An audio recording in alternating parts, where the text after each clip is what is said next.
بسم الله الرحمن الرحيم. السلام عليكم ورحمة الله تعالى وبركاته. داوديال meel walba caalamka aad ka joogtaan ku soo dhawaada warka telefishinka Soomaali Cable oo xilligan idin kaaga imaanaya stuudiyaha magaalada Nairobi. Anigoo Cabdullaahi Axmed Cali ayaan u diyaaraa qodobada aad daawan doontaan kuwada ugu door karoona waxaa kamid ah qaar kamid ah xildhibaanada baarlamaanka ee ka soo jeeda maamulka Koonfur Galbeed ayaa waxay ka soo horjeesteen madaxweynaha maamulkaasi Koonfur Galbeed. dowladda Hindiya ayaa xukuntay in ka badan 25 Soomaali ah oo lagu eedeeyay burcad badeednimo. gudoomiyaha xisbiga wadani Cabdiraxmaan Cirro ayaa wuxuu kormeer ku tagay goobaha dadweynuhu ay ka qaadanayaan kaararka codbixinta ee magaalada Cergabo. beelo horay ugu dagaalamay deegaano hoos yimaada degmada Cadale ee gobolka Shabeellaha Dhexe ayaa waxay maanta ogolaadeen in la joojiyo xabadda sidoo kalena la kala qaado maleeshiyada dagaalantay. intaasi daawadayaal waa qaar kamid ah qodobada aad daawan doontaan iyagoo faahfaahsan ayaad goordhow daawan doontaan balse ku soo dhawaada qadar adeega bulshada.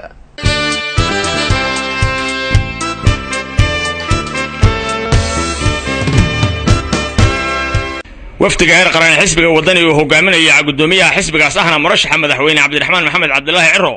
ayaa dhowrkii maalmood ee u dambeeyay ay ku sugnaayeen gobolka Sanaag waxay gaadheen deegaanada Kulaal, Boodacade, Fiqifuliye, Arda iyo deegaano kale kuwaas oo dhammaantood ka tirsan koonfurta gobolka Sanaag. waxaana wafdigan intii ay ku guda jireen socdaalkooda deegaanadan ay kala kulmayeen soo dhaweyn aad u qiimo badan oo muujinaysa dareenka bulshada jecel marun inay arkaan isbedel ka duwan hoggaanka talada siyaasadda Soomaaliland haya xilligan.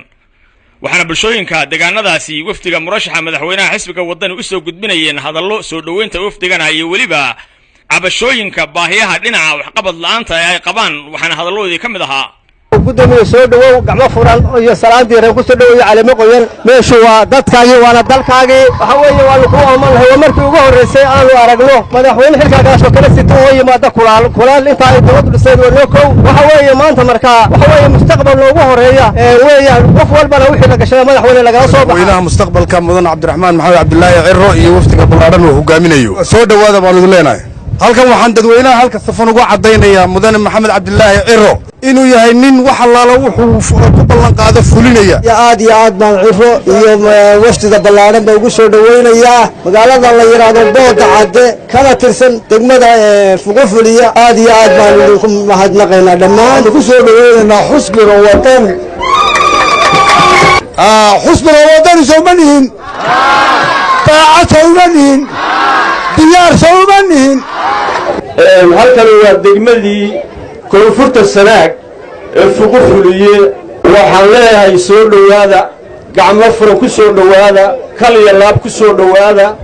milankiina weeye dawar la sheegaa wax ma tare isha macallina baa leeyahay ahliyada loo hayo xisbiga iyo musharaxiisa waxay la tahay dawar indha dhaama xisbiga wadani diyaar waa u dad weyne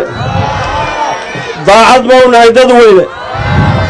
maqlaysaa oo arkaysaa madaxweyne anigu waxaan xogeeyay deegaanka waxaan inuu wadani u taagan bulshadan dhalinyaradan hablahan ikhyaartan isticmaal arda dhamaantood wadani mid waanu ka caawinaynaa oo nuu sheegay maxaa u sheegayaa mujtamaca waa arkayseen xisbigii kaleeto inuu dushay laga dhaafay maanta waa kal musharaxeennii madaxweyne Soomaaliya wadani. waxaa iyaguna dadweynaha deegaanadaasi kala hadlayay xubno ka mid ah wafdigan iyo weliba murashaxa madaxweyne ee xisbiga wadani ee wafdigan hogaaminaya Cabdiraxmaan Cirro kuwaasoo dhinacooda dadweynaha ku boorinayay inay qaataan kaararka codbixinta muwaadinka si ay doorkooda uga qaataan isbedel siyaasadeed oo laga sameeyo Soomaaliland xilligan. reer Soomaaliya reer Sanaag kayn idla abaalaydinku ilaaway laakiin idinkuna dadaalay inaad ka baxdaan. waa la soo daray maanta taaganahay iskuulkii dawladda وأنا أركنا ضيعة كم مغلا وأنا سبترى ما تيجي ما تاني ما كيا دورتين تدوسنا كور يجوا وحده يكون سائلين إلى ما ترى مدامات كراسي تاني اللي نقولنا ورافق فليا مساسا عليك تينو عباسين دونتان تدوسنا ووحي عينين قبتين ونكون حساب تما يوان قال انت وين سوق الله ما انت وحنو تاجنا هنا نكاركي قادنو وحنو سبورين هنا نكاركا قادنو si aynu isbedelkanaynu doonayno u rumayno waxaan ugu mahadnaqaynaa idinkoo isu dhan inaad soo wada dhaweyseen hablo odayaal dhalinyaro aad iyo aad baa mahadsantiin. waxaa safarka iyagu uu daaran yahay ama ujeedadiisu tahay inaanu idinkala qayb galno bilowga qaybinta kaararka codbixinta. waxaan idinku baaqaynaa degmada Fiqifuriye iyo dhammaan shacbiga gobolka Sanaagba inay qaadataan kaararka codbixinta. Waa Cabdullaahi Xuseen Darwiish, Somali Cable TV, Ceerigaabo. gudoomiyaha xisbiga wadani Cabdiraxmaan Cirro ayaa waxa uu kormeer ku tagay goobaha dadweynuhu ay ka qaadanayaan kaararka codbixinta ee magaalada Ceerigaabo. wariyaheenna Cabdullaahi Xuseen Darwiish ayaa warbixintan inoo soo diray. murashaxa madaxweynaha xisbiga wadani Cabdiraxmaan Maxamed Cabdullaahi Cirro iyo wafdu hogaaminaya ayaa waxay kormeer ku saabsan indhaynta iyo sida hawshu uga socoto ku mareen goobaha dadweynuhu ka qaadanayaan kaararka codbixinta ee gudaha magaalada Ceerigaabo.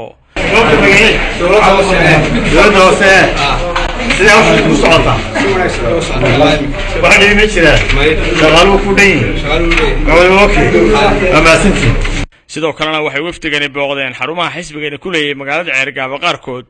waxaana kormeerkan kadib goob warbaahinta lagala hadlayay ugu horreyn halkaasi hadallo kooban ka yidhi gudoomiyaha xisbiga wadani ee gobolka Sanaag Maxamed Jaamac Xasan Daadi. waa goobaha kaararka laga qaadanayo ka mid ah waxa yaala 2 sanduuq baa yaala waxa kormeer ku soo maray sharaxa madaxweyne iyo wafdigii heer qaran ee la socday waxa iyaguna halkaasi ka hadlay qaar ka mid ah xubnaha wafdigan oo hogaaminayay gudoomiye Cirro. waxaan leenahay markii hore runtii gaabis baad ahayd laakiin iminka haddii aad qaadataan waxaan u malaynaynaa oo aanu filanaynaa inaad gobollo badan ka horeyn doontaan kaararka qaata markaasaad noo heylin kartaan idinkuna aad aargoosan kartaan fartiina ku cilbixi kartaan anu kaarkayga waxa ka soo qaatay laascaanood wakaa maroodjeexna waanu dhashay waxaan la codaynayaa wadani haddaydan kaarka qaadan ninkaad doonaysaan dooran maysaan ninkaad diidaysaanna diidi maysaan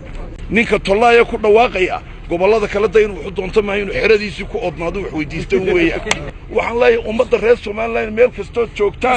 kastood joogtaan waxaan leeyahay dhageysta codkayaga dhageysta qabyaaladu hadda cadaan leeyasiiyo intaasi kadibna murashaxa madaxweynaha xisbiga wadani Cabdiraxmaan Maxamed Cabdullaahi Cirro ayaa isagoo halkaasi ka hadlayay wuxuu ugu horreyn dadweynaha reer Sanaag uga mahad celiyay soo dhaweyn ballaaran oo ay galabnimadii shalayta ku qaabileen isaga iyo wafdigiisa wuxuuna dadweynaha reer Sanaag ku booriyay inay qaataan kaararka codbixinta si ay fartooda ugu suurto geliyaan isbeddelka siyaasadeed ay u ooman yihiin xilligan inuu Soomaaliland ka hirgalo. gobolka Sanaag waxaanu kala soo qayb galnay oo nagu nimi inaanu kala qayb qaadanno gubaabada iyo wacyigelinta qaadashada kaararka codbixinta. waxaan ugu baaqayaa dhammaan shacbiga isagoo kala hadhin sool iyo Sanaagba inay qaataan kaararka codbixinta. gudoomiye Cirro isagoo ka jawaabay hadal ka soo yeedhay wasiirada xukuumadda Soomaaliya qaarkoodna wuxuu yidhi waxa la igu laashalayto nin wasiirada wuxuu ka hadlayay ballanqaadkii aan u samaynay ciidamada waa ku celinaya ballanqaadkii waxa ka go'aana xisbiga in mushaharada ciidanka 250% la kordhiyo boqolkiiba 200 wasiir baa hadalay sharaxagii ka keenaya lacagta dhulka iibinaya anigu waan filayaa dhul kulmiye ka hadho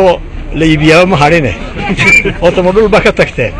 bal kulmiye isweydiiyay inuu dhul ka tagayeen kale. dhinaca kalena gudoomiyaha ahna murashaxa madaxweynaha xisbiga wadani Cabdiraxmaan Cirro wuxuu bulshada reer Ceerigaabo kala shaahay qaar ka mid ah maqaaxiyaha magaalada halkaas oo wada sheekaysana ku dhex maray isaga iyo qaar ka mid ah waayeelkii uu maqaaxiyahan kula kulmay. waxa weeye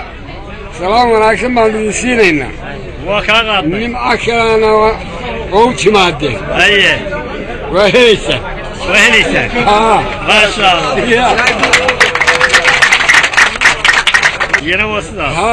واي نوعي أكيد مفتين إن شاء الله دعاء وكعيس واي وعبد الله حسين درويش Somali Cable TV Ceerigaabo. wararkaanu ka helayno magaalada Jowhar ee gobolka Shabeellaha Dhexe ayaa waxay sheegayaan in xildhibaanada baarlamaanka maamulkaasi ay kalsoonidii kala noqdeen madaxweynihii maamulka Hirshabeelle Cali Cabdullaahi Cosoble. sidee ku soo waramayso wariyayna magaalada Jowhar Iqra Cabdullaahi Raage oo telefishinka Somali Cable Jowhar uga soo waranta. mudanayaasha baarlamaanka dowlad goboleedka Hirshabeelle ayaa maanta kulan ay iskugu yimaadeen magaalada Jowhar ee caasimadda dowlad goboleedka Hirshabeelle waxay cod u qaadeen mooshin ka dhan ah madaxweyne Cosoble oo ay horey u keeneen baarlamaanka dowlad goboleedka Hirshabeelle iyadoo kulankani ay soo xaadireen 76 mudane waxaana madaxweynaha kalsoonida kala laabtay 68 mudane halka 6 kalena ay diideen. gudoomiye ku-xigeenka baarlamaanka Hirshabeelle Canab Axmed Ciise ayaa ku dhawaaqday natiijada baarlamaanka Hirshabeelle maalintii shalay ahayd 13 bisha ahayd waxay keeneen mooshin ka dhan ah madaxweynaheenii hore cali cabdulaahi cosoble xildhibaanadaasoo dhammaa 53 xildhibaan maanta waxaa shir isugu tegay xildhibaanadii Hirshabeelle hoolka shirka waxaa soo xaadiray 76 xildhibaan waxaa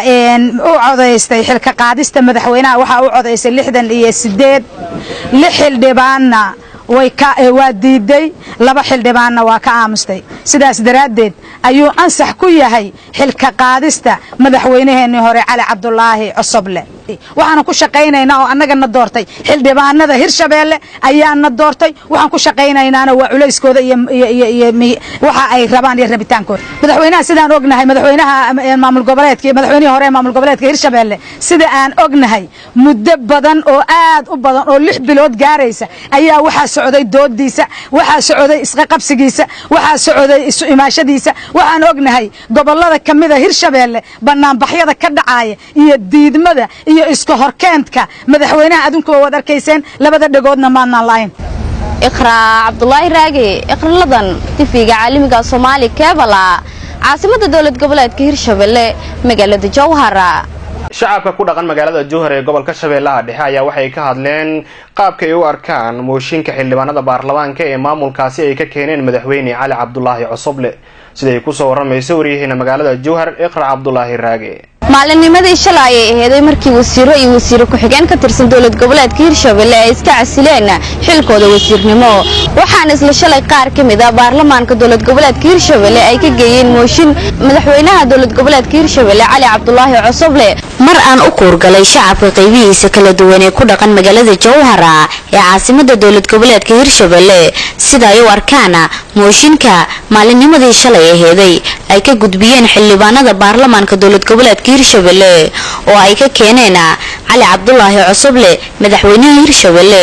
ayaa waxa ay ka hadleen dareenkooda kaga aadan mooshinka waxayna sheegeen tani markii la doortay madaxweyne Cosoble inuu la imaanin wax qabad muuqdo oo ay ku faraxsan yihiin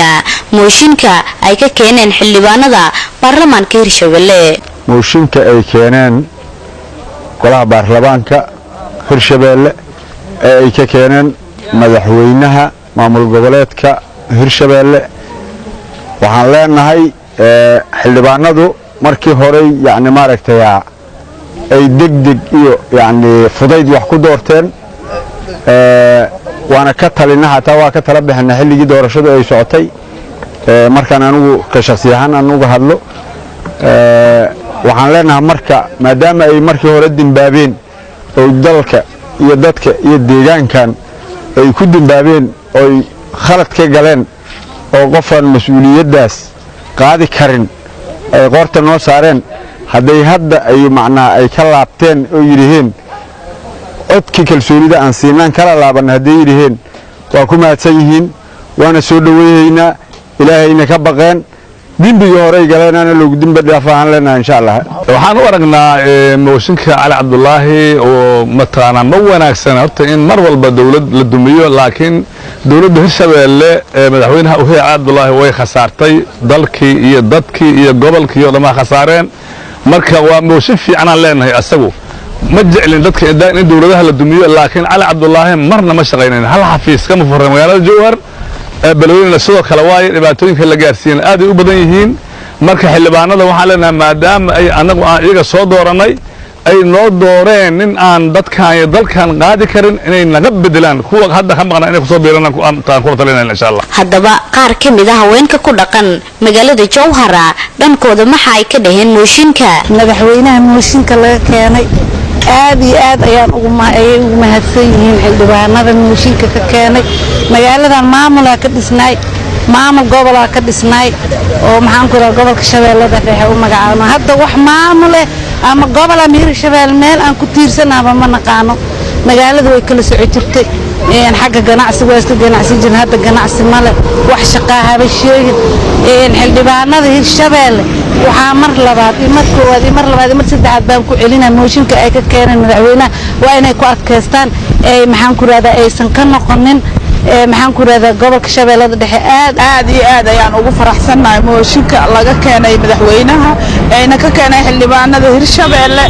annaga waxaan ahayn dad isku tiirsan gobolka shabeellaha dhexe haddaan nahay reer shabeellada dhexe haddaan nahay marka hirshabeelle la sameeyey annaga waaba darsanaba magaalada mugdi ay noqotay magaaladeena aad iyo aad ayay noogu shidnaa jirtay asalka hore waxaan lahayn gudoomiye gobol way noo shidnaad ganacsigana wuu noo kala socday hadda soo madaxweyne hirshabeelle loo magacaabay aragtidiisana maba aragno wuxuu sameeyaba afaar qabiilnimo wuxuu fadhiistay beledweyne annaga mooshinka ay ka keeneen xildhibaanada waxaan rabnaa mooshinka inay aad u adkeeyaan ay ku adkaystaan loona soo saaro madaxweyne wax u qabta dalka iyo dadkiisaba xildhibaanada waxaan ka codsanaynaa mar koowaad iyo mar labaad iyo mar saddexaad inay mooshinka ku adkaystaan ayna ka naqan inay aad u adkeeyaan aniga waxaan ku hadlayaa magaca gobolka shabeellaha dhexe wax aan qabana haweenkeena ma jiraan hadday xildhibaanada shaqadooda gutaanna waxaan samayn doonaa banaanbaxyo aan ku taageeri doono ururka haweenka gobolka ilaa degmo ilaa waaxsaan u nahay mas-uuliyiintii ururka haweenka haddaan nahay waxaan samayn doonaa xildhibaanada banaanbaxyo aan ku taageeri doono oon iqra cabdulaahi raage iqraladan TV-ga Somali Cable gudaha magaalada Jowhara beela walaalaha hore ugu dagaalamay deegaano hoos yimaada degmada Cadale ee gobolka Shabeellaha Dhexe ayaa waxay ogolaadeen in la joojiyo xabadda sidoo kalena la kala qaado maleeshiyada dagaalantay wariyaheena iqra cabdulaahi raage oo Somali Cable Jowhar uga soo warantay ayaa warbixintan inoo soo dirtay xilli muddooyinkii u dambeeyay magaalada Jowhara ee caasimadda dawlad goboleedka Hirshabelle ay ka socotay gogol nabadeed oo loo dhigayay beelo walaalo ah oo muddooyinkii u dambeeyay ku dagaalamayay tuulooyin hoos yimaada degmada Cadale ee gobolka Shabeellaha Dhexe ayaa maanta beelahaasi dagaalamay waxa ay ku heshiiyeen in la kala qaado maleeshiyaadka dagaalantay iyo xabad joojin rasmi ah in la kala dhex dhigo ugu horreyn waxaa madasha ka hadlay gudoomiyaha guddiga dib u heshiisiinta ee beelahaasi waxaan isla ogolaanay oon isu sheegnay qolada ayaa fadhida oo 27 ay labada beeloodba waxaan isla ogolaanay xabad joojin xabadda in la joojiyo sidii Hirshabeelle haddana ciidamadii u kala qaadi lahayd oo soo kale haddana u kala wareeji lahayd anigu waxaan ku dhawaaqnay ciidamadana in la kala qaado sidoo kale waxa ayana madasha ka hadlay gudoomiyaha gobolka Shabeellaha Dhexe Axmed Meydha Makarana iyo wasiirka arrimaha gudaha dawlad goboleedka Hirshabelle wasiir Caadle waxaan aad iyo aad ugu faraxsanahay labada qodob oo la soo jeediyay aad iyo aadna maartay ku soo dhaweeyna natiijooyinka aad u wanaagsan oo ka soo baxay shirkii bilowday dooraad iyo shalay socday natiijooyinka aad u wanaagsan oo maartay saadaasha wanaagsan ka muuqato oo ka soo baxay waan soo dhaweeyna aadan ugu faraxsanahay farxad ayay noo tahay maanta in aan ku guuleysanay feeski ugu horeeyay oo ah in xabadana la joojiyo ciidamadana la kala qaado waxaan islaahay waa markii sal lagu fadhiista ayaa la heli karaa marka intaas la helo haddii salka dhulka la dhigana waxaan rajaynaynaa haddii ilaahay yiraahdo inta dhiman in ay noo dhammaystirmi doonto madaxweyne ku-xigeenka Hirshabelle Cali Guudlaaw Xuseen ayaa ugu dambeyntii madashaasi ka hadlay sabarka iyo isu tanaasulaadkaad bilowdeenna ha lagu dadaalo aad iyo aad u mahadsantihiin labadii qodobeed isla qaadateen ahay inaan dhib dambe dhicin xabad maaragtay dambe qof walaal lagu ridin oo xabad joojintaad waad ku mahadsantihiin in deegaankaas colaadii ka jirtay iyo kala dhowraashade ay meesha ka baxdo ciidanka la kala qaado maaragtay isor fadhiyana labadaas qodob isla qaadateen waad ku mahadsantihiin waxa dhamana guul Allah noogu dhameeyo iqra cabdulaahi raage iqraladan TV-ga caalamiga Somali Cable caasimadda dawlad goboleedka Hirshabelle magaalada Jowhara kusimaha madaxweynaha Khaatumo ayaa waxa uu ka hadlay xaaladda amni ee deegaanada Khaatumo iyo sidoo kale kaararka codbixinta Somaliland oo laga qaybinayo deegaanadaasi Maxamed Karaama ayaa warbixintan inoo soo diray madaxweynaha ku meel gaarka ee maamulka Khaatumo Cabdalle Maxamuud Haybe Cali Cagalole oo maanta shir jaraa'id ku qabtay ayaa wuxuu ka hadlay xaaladda ammaan ee magaalada Buuhoodle dhinaca kalena madaxweynaha ku meel gaarka ee maamulka Khaatumo ayaa fariin wuxuu u diray deegaanada Sool Sanaag iyo Cayninayn ka qaadan kaararka codbixinta ee maamulka Somaliland bulshada reer Khaatumo khaasatan bulshada ku dhaqan gobolka Cayn xarunteedu tahay magaalada tan Buuhoodle dhammaan waxgaradka oqaash istimada dhalinyarada haweenka dhammaan ururada bulshada iyo guud ahaanba shacabweynaha ku dhaqan magaaladan Buuhoodle iyo nawaaxigeeda iyo gobolkan Caynba waxaanu si mugle uga codsanaynaa in la ilaaliyo nabadgelyada. waxaan uga digayaa bulshada reer Khaatumo meel kastoo ay joogaan inaanay qaadan kaararka, inaanay ka qayb gelin diiwaangelinta, inay maxaan ku dhahdaa wax ay leeyihiin inay riixdaan, inay maxaan ku dhahdaa aad iyo aad baan waxaan ugu buurinayaa war siyaasaddii professorkeenu ama hogaamiyaheenii hore in Cali Waraabe ku soo afgo'day. dhanka kalena madaxweynaha ku-meel gaarka ee maamulka Khaatumo Cabdulle Maxamuud Cali Haybe ayaa wuxuu ka hadlay wadahadaladii dhowaan maamulka Khaatumo iyo maamulka Somaliland ee ka dhacay magaalada Hargeysa ku qoran ee ay saxeexeen isaga iyo gudoomiyihii hore ee baarlamaanka wax wada lahaanshaheena wax wada yeelashadeena isku mid ahaanshaheena horumarkeena waad aragtaan ummadda reer Khaatumo meel kastoo ay joogtada wixii la saxay waka taasina waxay dhashay in maanta loo kala dheereeyo oo loo kala ordo oo dadkii shacabka ahaa ee reer Khaatumo annaga cod badan meel hebla tiro badan baa ka gelaysa gudnimada in loo kala dheereeyo loo kala ordo waxa baday hoggaan xumadii siyaasad xumadii maamul hoggaankii maxaan ku raahdaa hore uu ku falay bulshada reer Khaatumo. madaxweynaha ayaa waxa uu sheegay in ay ciidamada maamulka Khaatumo ee ku sugan deegaanada gobolka Sool gacanta ku soo dhigeen kaadhadh codbixina ay leeyihiin maamulka Somaliland. habeenkii xalay iyo ka horba iyo laba habeen ka horba naftood hurayaal diidan kana soo horjeeda maxaan ku raahdaa kaararka codbixinta ayaa kulli ka geystay run ahaantii saxaafadana loo soo bandhigi doonaa in badan oo ka mid ah kaararka ay leeyihiin waa codbixin oo ay gacanta ku dhigeen ciidamada Khaatumo qaybo ka mid ah ayaa saxaafadda loo soo bandhigi doonaa. waxaanan ogolaan doonin waxa halkan ku qoran iyo wax macooda ah toonni inay ka hirgalaan deegaanadayada ma ogolaan doono. Maxamed Ali Bilal Maxamed Karaamo telefishinka caalamiga Somali Cable Buuhoodle. mid ka mid ah beelaha ka soo jeeda gobolka Shabeellaha Dhexe ee dawladda Soomaaliya iyo maamulka Hirshabeelle ugu baaqay inay soo kala dhex galaan muran dhul oo ka taagan qaybo ka mid ah gobolkaasi sida ay ku soo waramayso wariyaheena Zainab Maxamed Aadan. kulankani ay isugu yimaadeen odayaasha ka soo jeeda beesha Kabaale ayaa waxa ay kaga hadleen dhul ay isku haystaan beelo wada dega deegaano hoostaga degmada Balcad ee gobolka Shabeellaha Dhexe waxayna dawladda Soomaaliya iyo maamulka Hirshabeelle ka codsadeen in ay soo dhex galaan beelaha halkaasi isku haysta. ugu dambeyntii qaar ka mid ah odayaasha iyo nabadoonada ayaa halkaasi ka hadlay. waxaan soo jeedaynaa baaq nabadeed oo dagaalka ka dhacay Burdheere oo labada beelood ka dhacay in haddii alla ku roon yahay si nabada oo xala haddii alla ku in lagu sulxo in wax walba yihiin loo tixgeliyo dadka dhul kale oo beesha Kabaale wacbuudhan oo deegaan kale waxay leedahay in lagu tixgeliyo oo haddii alla ku roon yahay guddiga fadha haddii alla ku roon yahay Jowhar iyo haddii alla ku roon yahay dawladda Hirshabeelle in si cadaalada wax loo saxo oo haddii alla ku roon wax la isdaba marin aqyaaru waxay gasho in haddana khilaaf kale yimaado ama dhiig kala daato waa laga fiican yahay. beesha Kabaalo halkaan isugu timid waxay ku baaqaysaa nabad ay ku baaqaysaa ma ku baaqayso inay cid wax u dhinto amba cid aflagaadayso ma ku baaqayso lagumana yaqaan waxay ku baaqaysaa nabadgelyo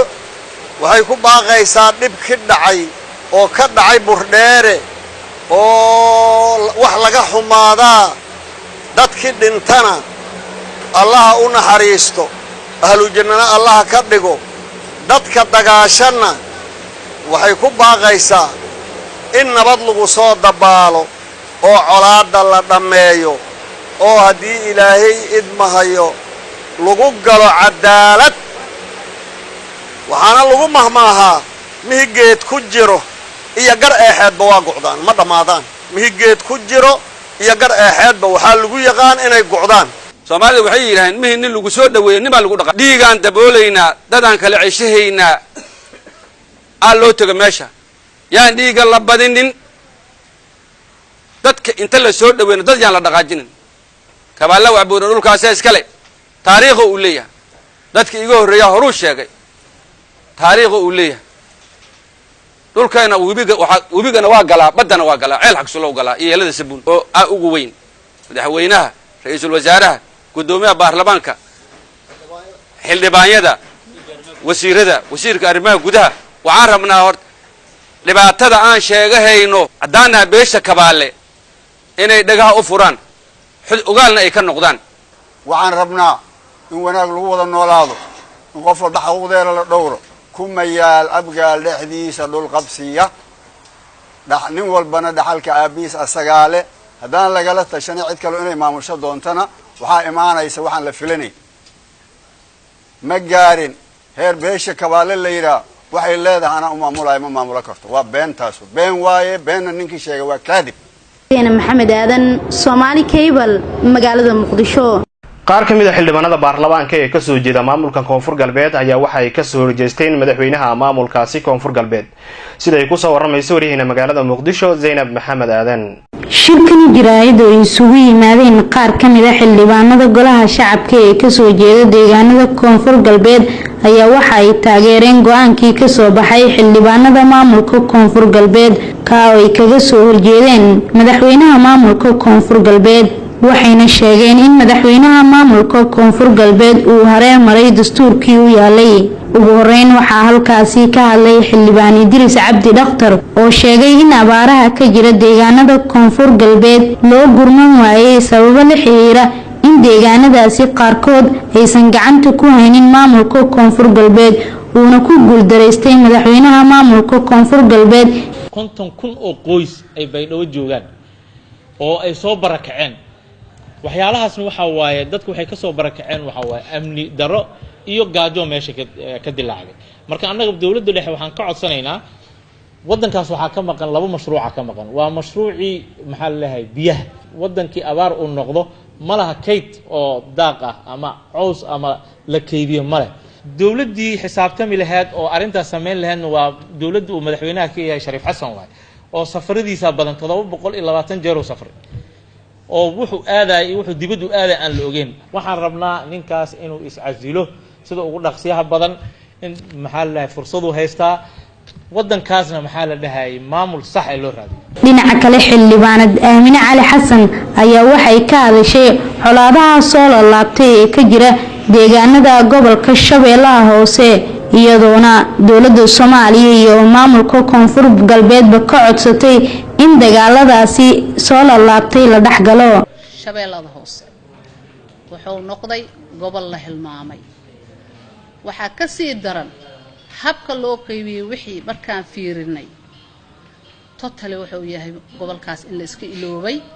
oo Koonfur Galbeedba inuu ka tirsan yahay xataa in la hilmaansan yahay dhibaatadaas jirto oo aan laga hadlaynin oo maanta aanan booqan karin oo ciidamadii loo tababaray Shabeellaha Hoose in loo soo celiyay ahayd 200 oo booliis ah loo tababaray Shabeellaha Hoose muddo 2 sano ayaan bariyeynay maanta waxaa taagan in dadkeedii soo qaxaan oo ay ceelashi iyo meeshan afgooy banaankiisa ay iyo deexda ay daadsanaadaan in aan la habeeynin la toosinin oo deegaamadaas iyo dadkii u dhashay gobolka aan tixgelin ku haysanin taas waxaan qaadan karnaa maaha ugu dambeyntii xildhibaan Cabdifataax Geesay ayaa waxa uu aqriyay war-saxaafadeed ay soo saareen xildhibaanada golaha shacabka qaarkood ee ka soo jeeda deegaanada Koonfur Galbeed ka oo ay kaga soo horjeedeen madaxweynaha maamulka Koonfur Galbeed xildhibaanada Koonfur Galbeed Soomaaliya oo ka cabanayay maamulka Shariif Xasan Sheekh Aadan sida ay xaqiijiyeen in uu ku fashilmay dhammaan siyaasadda dhaqaalaha amniga iyo dib u heshiisiinta iyo kuwo kaleba shirka jaraa'id asaga oo kooban haddii aan idiin soo gudbino shariif xasan muddada uu xilka hayay waxa uu ku fashilmay dhinaca siyaasadda marka laga hadlayo xildhibaan Idris ayaa maaragtay ka dhawaajiyay dastuurka wuxuu qorayaa in laba madaxweyne ku xigeen uu madaxweynaha marka la doorto kadib 30 cisho gudahood uu magacaabo waxyaaba uu ku fashilmay waxaa ka mid ah oo wax ka qaban waayay waxa uu samaystay heshiis la galay hay-ado gaara oo shirkado gaar ah oo jeebkiisa uu ka samaystay oo aan dastuurka dowladda federaalka Soomaaliyana ogolayn dastuurka Koonfur Galbeedna ogolayn shirkadahaas waxaa ka mid ah shirkadda la yiraahdo Volunteer aan iraahdo shirkadda la yiraahdo Volunteer Alliance Group ayaa ka mid ah oo horey loo oran jiray Blackwater sidoo kale dadka uu heshiiska maartay gaarka la galay waxaa ka mid ah shirkado ganacsi oo ay ka mid tahay shirkadda DB Wall oo dalka maartay Imaaraadka degan waxaas oo dhan wuxuu sameeyay agency la yiraahdo maxaa la yiraahdaa investment agency oo asaga maartay maalgelin xur ah oo jeebkiisa maartay laga maamulo waxa uu diiday shariif xasan siyaasi ahaan in uu ogolaado wasiir xildhibaano gudoomiye baarlamaan maamul gobol degmo ilaa iyo taliya xafiis ugu hooseeyo in uu madax baneeyo kaligiis ayaa maamula xafiiska asagaana fur asagaana xiro Zainab Maxamed Aadan Somali Cable magaalada Muqdisho kulan su'aalo lagu weydiinayay gudoomiyaha baarlamaanka Soomaaliya ayaa waxaa lagu qabtay magaalada Cape Town ee dalka South Africa sidoo ku soo waramay wariyaheena Cabdullaahi Yariiso kulankan oo ah mid lagu weydiinayay su'aalo gudoomiyaha baarlamaanka mudane Maxamed Sheekh Cismaan Jawaari ayaa waxaa lagu qabtay magaalada Cape Town ee dalkani Koonfur Afrika ayadoona ay ka soo qayb galeen qaybaha kala duwan ee bulshada Soomaalida ku nool magaalada Cape Town oo inta badan su'aalaha ay u baahi qabeen weydiinayay gudoomiye Jawaari waxaan is-iri waxaa laga tagay muhiimadda ugu weyn kulanka muhiimadda waxay tahay waxaa fursad Koonfur Afrika u heshay inay hesho gudoomiyihii golaha shacabka oo staff la'aan ah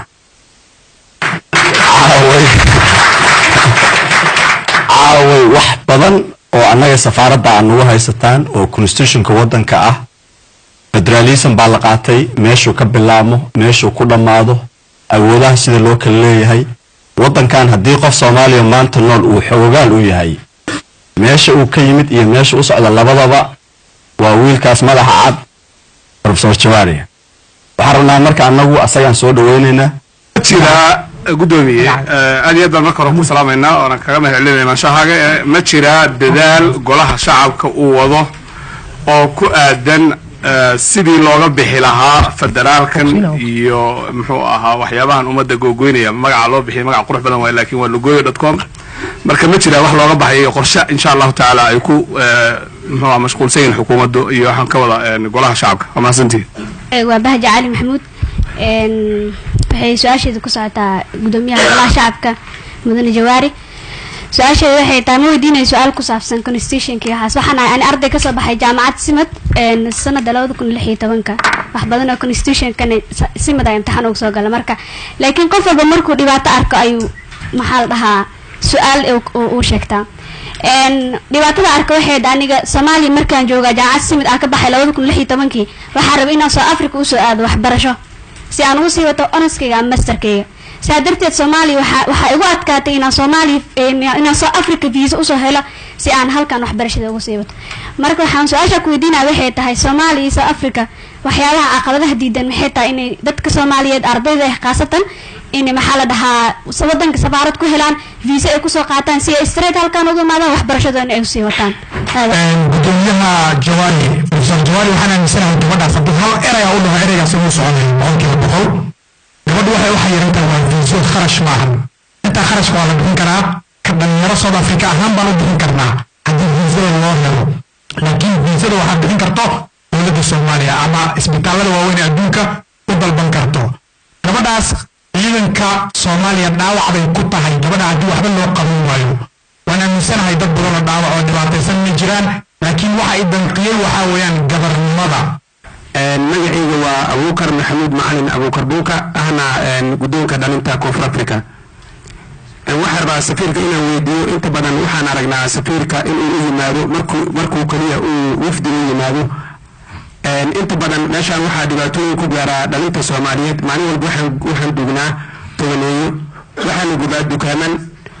muxuu u qorsheeyay ka safaarad ahaan magaaladan Cape Town dhibaatooyinka mar waliba ku soo noqonayo miisaaniyadda dowladda sandrine gobolada qaar afar milyan ayaa siiyey sida gobolada Benin kuwa waxaa siiyey ayaa siiyey kuwana 700 ayaa siiyey miisaaniyaddaas waa mid madaxweynaha uu jirkiisa ka keenaa waa mid ra-iisul wasaaraha oo asaga sameeyaa waa mid baarlamaanka iyo dastuuriyan ah noqon karo ani labadan marra waa samaysan haddii baa maxkamadda sharciga ku geeyo oo ku yidhaahdo xaqay ii diidan tahay xukuumadda waa laga garhelaa marka see yeelnaa muwaatinkii kama reebi kartid hal xabana ma rabtid jaantaa rogana ma rabtid marka waxaan tabta aan samaynay waxay tahay marka waxaan thresholdkan kor u qaadnay shuruudaha oo xisbiga ku noqon kara ayaan kor u qaadnay waxaa ka mid ah masalan dalka waa inuu dalka oo dhan markii soo qaado masaaxadiisii 3 meelood laba waa inaad joogtaa oo xisaabtan ka furan tahay oo dadkaadii joonay ka shaqaynayaan haddii doorashada intaas aad ka weyso dhacday boqolkii intaas ka weyso baarlamaanka aad soo geli waa dhimanaysaa doorasho soo gala soo dhis yani shuruudahan kor u qaadnay waa markii ugu horeysay gudoomiyaha baarlamaanka mudane maxamed sheekh cismaan jawaari uu yimaado magaalada Cape Town waxaana inta badan kasoo qaybgalayaasha kulankan su'aalaha lagu weydiinayay gudoomiyaha baarlamaanka ay ku faraxsanaayeen sida quruxda badan oo gudoomiyaha ugu jawaabay su'aalihii ay weydiiyeen kasoo qaybgalayaasha kulankan. cabdullaahi faarax nuur yirisow telefishinka caalamiga Somali Cable TV magaalada Cape Town ee dalka South Africa. xisbiga mucaaridka wadani ayaa waxay sheegeen in maarayaha wakaalada biyaha ee Somaliland uu xiray mas'uul ka tirsan xisbiga wadani sida uu ku soo waramayo wariyahina magaalada Hargeysa Aydarus Bershiya. mas-uuliyiintani oo xilal kala duwan ka haya xisbiga mucaaradka ee wadani waxay ku eedeeyeen maarayaha wakaalada biyaha Hargeysa Maxamed Cali Daaro inuu arrimo siyaasadaysan u xiray mid ka mid ah mas-uuliyiinta xisbiga wadani ee degmada Dar es Salaam ee waqooyiga magaalada Hargeysa kadib mar ay warfideenada kula hadleen gudaha magaalada Hargeysa waana kuwan iyagoo arrimahaasi ka hadlaya inan ka maareeyahay uu ku xiray inan taageersan xisbiga wadani uu ku xiray dhar isboorti oo inamo ciyaartooy aanu siinay uu yidhi lagama bixin karo meeshaasi aanay ii xidhanta haddaba waxa isweydiin leh inankaa sida la og yahay magaalada Hargeysa way biyalaadahay waxa isweydiin leh inankii inuu siyaasi noqday oo xisbiga kulmiye uu u shaqeeyo oonu biyihii dadkii ay araadan yihiin oo ka eedeynaya maarayaha wakaalada biyaha Hargeysa oo shaqadii loo diray aan garanayn oo inankii xisbiga wadani u joogay degmada Dar es Salaam ku xulay garamaan iyo cadaalad darro ku doonayna inuu ku khasbo xisbiga waxaan leeyahay maaraya shaqadaada qabso inanka wakaalada biyaha Hargeysa jooga waxa la yiraahdaa kuwada meesa sidan aakhira la tagaya waa la xisaabin doonaa war ilaahay ka baq oo ummadaada u baq oo inaan dhalinyarada abaatay mustaqbalkaaga siyaasadeed u baq oo maalin aan maanta hayn baa iman doontee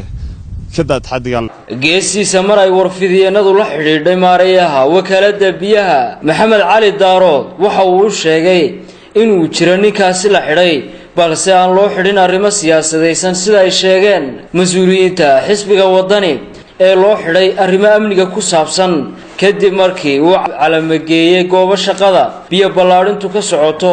oo ka caagan siyaasadda xilligan isla markaasina hadda la sii daayay mas-uulkaasi. waa Idruus Cabdilaahi Ismaaciil Beershiya, telefishinka caalamiga ee Somali Cable, Hargeysa. ciyaaro ka tirsan koobka degmooyinka ayaa waxaa lagu kala ciyaaray garoonka Banaadir iyo jaamacadda sida uu ku soo waramayo wariyaha magaalada Muqdisho Cabdirasaaq Cumar. tartanka ciyaaraha degmooyinka gobolka Banaadir ayaa si xiiso leh kaga soconaya magaalada Muqdisho. kulamo ka tirsan tartanka ciyaaraha degmooyinka gobolka Banaadir ayaa waxa ay ka dhaceen garoomada jaamacadaha iyo Banaadir oo ku wada yaala magaalada Muqdisho. kulanka ka dhacay garoonka Banaadir Stadium ee degmada Cabdulcasiis waxa isku wajahay degmooyinka Kaxda iyo Shangaani, waxaana uu ahaa kulankii saddexaad oo ay labada degmo heerka gurbiyada ku wada ciyaaraan. degmada Kaxda oo labadii kulan ay hore barbaro soo gashay ayaa kulankii shalay waxa ay ku ciilbaxday degmada dhigeeda ee Shangaani, waxaana ay kaga adkaatay 5 gool iyo 2. ciyaarta ayaa waxay ahayd mid dardar ku bilaabatay, waxaana degmada Kaxda ay noqotay markii ugu horeysay in guul ay ka gaarto heerka gurbiyada degmooyinka gobolka Banaadir sanadkan. kulanka kadib waxaa telefishinka Somali Cable la hadlay macalinka degmada Kaxda isagoo ka hadlaya ciyaartoydiisa diyaar garowgooda iyo hanka ay ka leeyihiin inay ka soo gudbaan heerka gurbiyada tartanka degmooyinka sanadkan. marka labaadna waxaa mahadsan gudoomiyaha isboortiga gobolka Banaadir Xasan Yabarawish. marka saddexaadna waxaan mahad celinayaa gudoomiyahanaga oo iyo hooba nala garab taagan markastana aan naga harin, isagana u mahad celinayaa. tiimkaygana aad iyo aad shaqo wacan oo ka sugaya markasta ay maanta ay qabteen. wallahi rajo ahaan waa iska rajo fiicannahay, laakiin in kasta oo adag tahay haddii badaska uu xagga tayamka kale uu bato inay nagu adkaato in aan soo baxno annagana, laakiin rajahanada aad ba weynta inaan soo baxno 100%. ciyaaraha degmooyinka ayaa waxay yihiin maalinba maalinta ka dambaysa kuwa si xiiso yeelanaya, waxaana heer gabagaba ah maraya iminka heerka gurbiyada tartanka degmooyinka gobolka Banaadir. Cabdirasaaq Cumar Maxamuud, Somali Cable TV, Muqdisho. dowladda Hindiya ayaa waxay xukuntay in ka badan 25 Soomaaliya oo lagu eedeeyay burcad badeednimo sida uu ku soo waramayo wariyahayaga Maxamed Ciise Maxamuud. maxkamad ku taala dalka Hindiya ayaa xukun waxa ay ku riday 26 ruux oo Soomaali ah kuwaas oo lagu eedeeyay inay weerareen sanadkii 2011 markab maraya biyaha dalka Soomaaliya. dhamaantood dadkaasi ayaa la sheegay in ay hore u afduubteen dooni kalluumaysi oo ay saarnaayeen 24 ruux oo badmaaxin u dhashay dalka Thailand, kuwaas oo dhalasho ahaan qaarkood dalkaasi ka soo jeeda. waxaa dhamaantood lagu xukumay ilaa 7 sano oo xabsi ah sida warbaahinta dalkaasi u sheegeen mas'uuliyiin ka tirsan maxkamadda xukunka ku riday. qaadiga maxkamadaasi oo lagu magacaabo Jadgaale ayaa waxa uu sheegay in dhamaantood dadkan ay qirteen dambiyada lagu eedeeyay, taas oo ahayd inay isku dayeen dil iyo afduub ay u geysteen dooni ay la socdeen badmaaxin u dhashay dalkaasi Thailand. dhinaca kale booliiska dalka Talyaaniga ayaa xabsiga dhigay 24 sano jir Soomaali ah kaas oo doonayay magangalyo dalkaasi uu ka helay kadib markii lagu eedeeyay inuu qayb ka ahaa koox burcad badeed ah oo weerar ku qaatay markab shidaal oo dalka Talyaaniga laga leeyahay kaas oo beeraya biyaha gacanka cadmay sanadkii 2011. taangigaasi ayaa waxaa la sheegay in ay la socdeen badmaaxin ilaa 10 bilood lagu haystay gudaha dalka Soomaaliya, kuwaas oo markii dambe la sheegay in lagu sii daayay madax furasho gaaraysa 10 milyan. Maxamed Faarax ayaa waxaa qabtay ciidanka booliiska gaarka ee dalka Talyaaniga xilli uu qaxooti ahaan uu ku joogay magaalada lagu magacaabo Caltanissetta sida booliiska ay sheegeen. Maxamed Ciise Maxamuud, Somali Cable TV. guud ahaan daawadayaal war wixii dalkii dibadda naga soo gaaray oo xilligan aad si toos uga daawanayseen telefishinka Somali Cable si gaar ah stuudiisa magaalada Nairobi oo idin afrinayay anigoo Cabdulaahi Axmed Cali aniga iyo dhammaan wariyaashii igala qayb qaatay taminta warka dhamaanteen oo isku duuban waxaan idin leenahay nabadgelyo.